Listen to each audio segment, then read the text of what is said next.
بسم اللہ الرحمن الرحیم۔ اللہ تعالیٰ سورۃ القصص آیت نمبر 4 میں فرماتے ہیں، یقیناً فرعون نے زمین میں سرکشی کر رکھی تھی، اس نے لوگوں کو گروہ گروہ بنا رکھا تھا اور ان کے ایک فرقے کو کمزور کر رکھا تھا اور ان کے لڑکوں کو ذبح کر ڈالتا تھا اور ان کے لڑکیوں کو زندہ چھوڑ دیتا تھا۔ بے شک وہ تھا ہی فساد کرنے والوں میں سے۔ فرعون نے بنی اسرائیل کے ہاں جو نومولود بیٹے ہوتے انہیں قتل کرنے کا ایک وسیع پروگرام بنایا تھا، یہاں تک کہ فرعون 70,000 نومولود بچوں کا قتل کروا چکا تھا۔ اس وقت فرعون کی مقرر کردہ دائیاں بنی اسرائیل کی حاملہ عورتوں کی نگرانی کرتی تھی۔ فرعون یہ سب کچھ اپنے ایک خواب کی وجہ سے کرتا تھا۔ نجومیوں نے فرعون کے خواب کی تعبیر بیان کرتے ہوئے کہا تھا کہ ایک بچہ پیدا ہوگا جو تمہاری سلطنت کو نیست و نابود کر دے گا۔ ہمارا آج کا واقعہ حضرت موسیٰ علیہ السلام کی ولادت کا ہے کہ کس طرح ان مشکل حالات میں حضرت موسیٰ علیہ السلام کی ولادت ہوئی اور پھر کس طرح آپ علیہ السلام نے دشمن ہی کے گھر میں پرورش پائی، اور فرعون نے ایسا کیا خواب دیکھا تھا جس کی وجہ سے وہ خوف زدہ ہو گیا تھا۔ آج کی ویڈیو میں ہم قرآن مجید کی آیات اور روایات کی روشنی میں حضرت موسیٰ علیہ السلام کی ولادت کے بارے میں ساری معلومات دیں گے، لیکن اس سے پہلے آپ ہمارے چینل بنت ہوا وائس کو ضرور سبسکرائب کر لیں اور بیل کے آئیکن کو بھی ضرور پریس کر لیں تاکہ ہماری نئی معلوماتی اسلامی ویڈیو کا نوٹیفیکیشن آپ کو ملتا رہے۔ معزز ناظرین، فرعون اپنی بد کرداری، بدعمالی، ظلم اور سرکشی میں مصروف تھا کہ ایک رات اس نے خواب میں دیکھا کہ فلسطین شام کی طرف سے آگ بھڑکتی ہوئی مصر کی طرف بڑھ رہی ہے اور بہت تیزی سے سب کچھ جلا رہی ہے، اور تھوڑے عرصے میں مصر کے سارے قبطیوں کو جلا دیا ہے، اور اس آگ کی زد سے بنی اسرائیل بالکل محفوظ رہے۔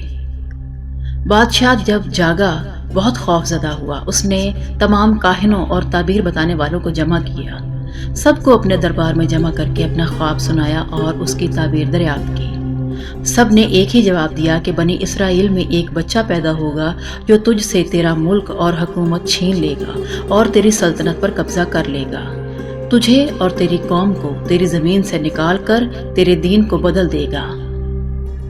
یہ سن کر فرعون آگ بگولا ہو گیا اور بولا، یہ لوگ ہمارے ہی ملک میں پلتے ہیں اور انہی میں بچہ پیدا ہو کر ہم کو تباہ کر دے گا۔ یہ کیسے ہو سکتا ہے؟ میں ان میں سے کسی ایک کو بھی زندہ نہیں چھوڑوں گا جو اس خواب کی تعبیر بن کر میری سلطنت کو تباہ کر سکے۔ اس کے بعد فرعون نے ملک کی تمام دائی عورتوں کو بلا کر حکم دیا کہ بنی اسرائیل میں جتنی عورتیں حاملہ ہیں سب کا حمل ضائع کر دو اور خیال رکھو کہ کوئی حمل پورا نہ ہو سکے، اور اگر کسی کے دن پورے ہو بھی جائیں تو اسے زندہ پیدا نہ ہونے دیا جائے۔ دائیوں نے حکم کے مطابق کام شروع کر دیا۔ فرعون نے کچھ لوگوں کو مقرر کیا کہ اس وقت جتنے بچے ہیں ان کو قتل کر دیا جائے۔ کام شروع ہو گیا، بنی اسرائیل کے بچے ذبح کیے جانے لگے، یہاں تک کہ حضرت موسیٰ کے پیدا ہونے سے پہلے 70,000 بچے قتل کیے جا چکے تھے۔ اس طرح قتل عام جاری رہا یہاں تک کہ 5 سال گزر گئے۔ اسی دوران بنی اسرائیل میں طاعون پھیل گیا اور بے شمار لوگ اس وبا کی وجہ سے مر گئے۔ یہ دیکھ کر مصر کے قبطی باشندے فرعون کے پاس گئے اور بولے کہ بنی اسرائیل کے بچوں کا قتل عام جاری ہے اور دوسری طرف طاعون پھیلا ہوا ہے، اس لیے خطرہ ہے کہ بنی اسرائیل کی نسل بالکل ختم ہو جائے گی اور اس کے نتیجے میں ملکی نظام درہم برہم ہو جائے گا اور ہمارے کاموں کے لیے غلام ختم ہو جائیں گے۔ فرعون بھی اس بات پر غور کرنے لگا اور پھر دائیوں کو حکم دیا کہ مسلسل بچوں کو قتل نہ کریں اور حمل ضائع نہ کریں، بلکہ 1 سال کے بچے پیدا ہونے دیں اور دوسرے سال حمل ضائع کر دیں۔ اس حکم کی تعمیل شروع ہو گئی۔ انہی دنوں میں حضرت موسیٰ علیہ السلام رحم مادر میں آ گئے۔ حضرت موسیٰ کی والدہ حمل کے ابتدائی دنوں میں تھی۔ تفسیر علی ابراہیم میں ہے کہ آپ کی والدہ کا حمل کسی طرح ظاہر نہ ہوا اور وہ وقت آ گیا کہ آپ کی ولادت ہو گئی۔ جس سال بچوں کا قتل بند تھا اسی سال حضرت ہارون علیہ السلام پیدا ہوئے، اور جس سال قتل جاری تھا اس سال حضرت موسیٰ علیہ السلام پیدا ہوئے۔ آپ کے بطن مادر میں قیام، آپ کی ولادت میں اللہ تعالیٰ کا خاص کرم شامل تھا۔ جب نجومیوں نے فرعون کو بتایا کہ وہ بچہ پیدا ہو گیا ہے تو فرعون کے حکم پر سپاہیوں نے گھر گھر جا کر تلاشی شروع کر دی۔ حضرت موسیٰ کی والدہ خوفزدہ ہو گئی کہ ابھی وہ لوگ آ کر بچے کو قتل کر دیں گے اور مجھے بھی تباہ کر دیں گے۔ خداوند عالم نے دل کو مضبوط کر دیا اور گھبراہٹ ختم ہو گئی، مگر یہ فکر لاحق ہو گئی کہ اب کیا کریں۔ آپ کو گھبرائے دیکھ کر کتے دائی نے کہا، مت گھبراؤ، میں کسی سے نہیں کروں گی، لیکن تم اس کی حفاظت کا بندوبست کرو۔ حضرت موسیٰ علیہ السلام کی والدہ نہایت رازداری سے حضرت موسیٰ کو چھپاتی رہی کہ ایک دن فرعون کے سپاہیوں کا ایک دستہ آ پہنچا۔ دروازہ کھٹکھٹایا۔ حضرت موسیٰ علیہ السلام کی بہن کلثوم نے کہا کہ لوگوں کو خبر ہو گئی ہے اور فرعون کے سپاہیوں کا گروہ دروازے پر آ گیا ہے۔ یہ سن کر آپ کی والدہ کے دل و دماغ نے کام کرنا چھوڑ دیا اور گھبراہٹ میں حضرت موسیٰ کو کپڑے میں لپیٹ کر بھڑکتے ہوئے تندور میں ڈال دیا اور خاموش بیٹھ گئیں۔ سپاہی اندر آئے اور پوچھا کہ بچہ کہاں ہے؟ آپ علیہ السلام کی والدہ اور بہن نے کہا، یہاں کوئی بچہ پیدا نہیں ہوا۔ سپاہیوں نے کہا کہ ہم نے دائی کو یہاں سے نکلتے دیکھ لیا ہے۔ سپاہیوں نے تلاشی لینا شروع کر دی، ہر جگہ دیکھا لیکن نومولود کہیں نہ ملا۔ ایک سپاہی نے تندور میں دیکھا تو وہ پوری طرح بھڑک رہا تھا، اس پر سپاہی مایوس ہو کر چلے گئے۔ جب حضرت موسیٰ کی والدہ کے حواس بحال ہوئے، انہوں نے کلثوم سے پوچھا کہ بچہ کہاں ہے؟ کلثوم نے کہا، مجھے نہیں پتا۔ دونوں پریشان ہو کر رونے لگیں۔ وہ دونوں رو رہی تھی کہ اچانک بچے کے رونے کی آواز تندور سے بلند ہوئی۔ وہ گھبرا کر بھاگی لیکن دیکھا کہ بچہ آگ کے بجائے لال پھولوں پر پڑا ہے۔ ماں نے بچے کو تندور سے نکال کر سینے سے لگا لیا۔ آپ کی والدہ آپ کی حفاظت کرتی رہی لیکن جانتی تھیں کہ ایک دن میرا بچہ بھی قتل کر دیا جائے گا۔ یہ سوچ کر پریشان تھی کہ اللہ تعالیٰ نے ان کے دل میں یہ بات ڈال دی کہ وہ اس بچے کو دریائے نیل کی موجوں کے سپرد کر دے۔ سورۃ القصص آیت نمبر 7 میں ارشاد ہوتا ہے کہ ہم نے موسیٰ کی ماں کی طرف وحی کی کہ اس بچے کو دودھ پلا اور جب تجھے اس کے بارے میں خوف پیدا ہو تو اسے دریا میں ڈال دینا اور ڈرنا نہیں اور نہ غمگین ہونا، کیونکہ ہم اسے تیری طرف لوٹا دیں گے اور اسے رسولوں میں سے قرار دیں گے۔ چنانچہ وہ اسی خیال سے ایک بڑھئی سے ملی اور کہا کہ ایک تابوت بنا کر دو۔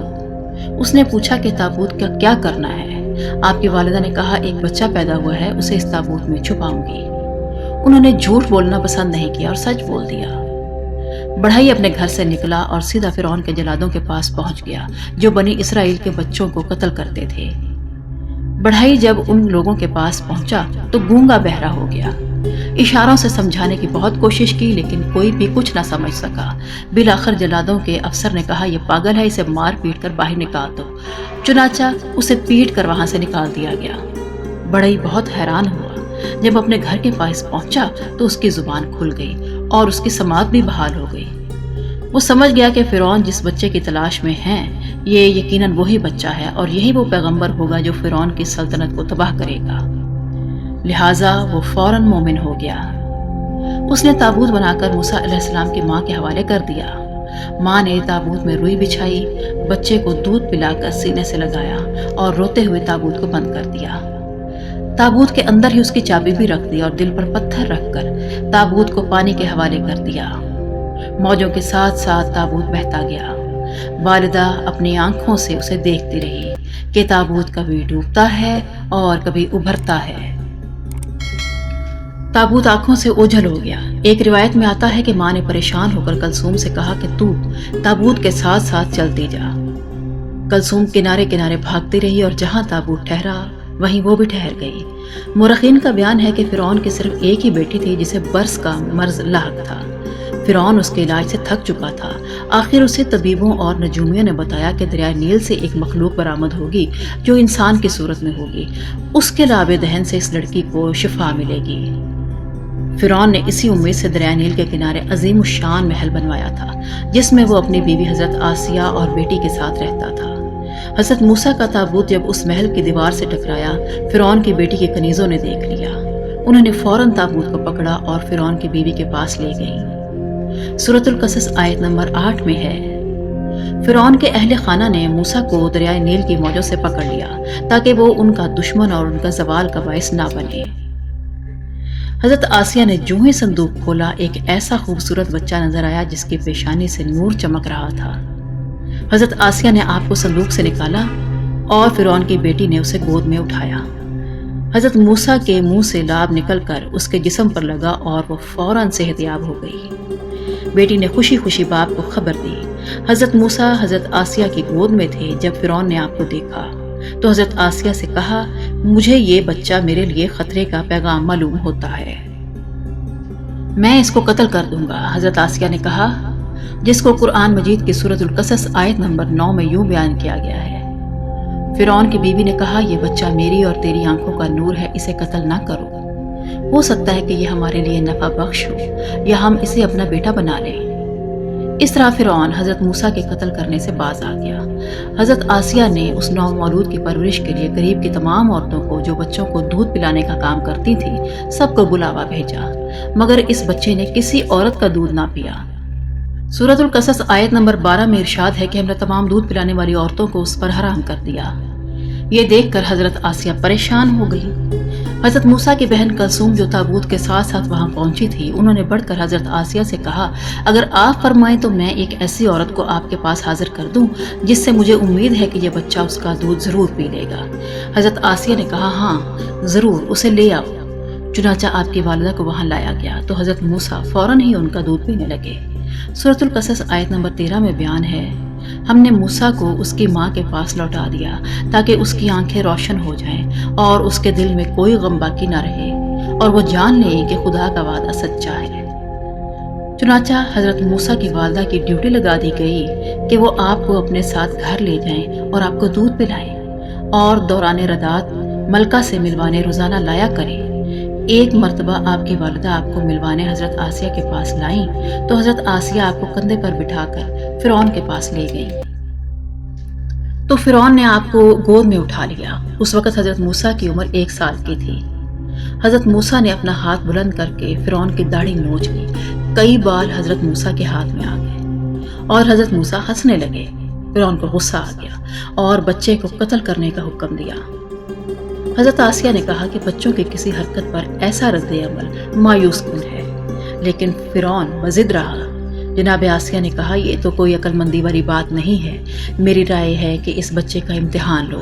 اگر یہ بات ثابت ہو جائے کہ بچے نے، جس کی عقل بالکل پختہ نہیں ہے، جان بوجھ کر یہ کام کیا ہے تو بے شک اسے قتل کر دینا۔